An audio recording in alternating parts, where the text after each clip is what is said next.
মা একটা বিশাল নদীর মতো, যার গতিবেগ অপরিসীম, কিন্তু অহংকার একটুও নেই। যেভাবে একটা নদী পথের অনুকূলে প্রবাহিত হয়, সেভাবে একজন মা নিজের সন্তানের স্নেহে ঢলে পড়ে, পরিস্থিতি যাই হোক না কেন।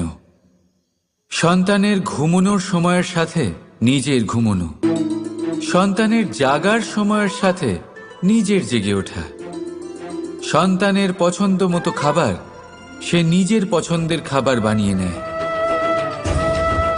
এটা মায়ের আঁচলই বটে, যা রোদে ছায়া হয়ে আসে, যা শীতে কম্বলের কাজ করে।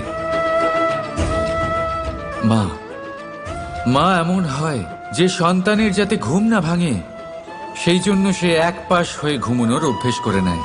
আর পরিস্থিতির সাথে শুধুমাত্র সেই মানিয়ে নিতে পারে যে সন্তানকে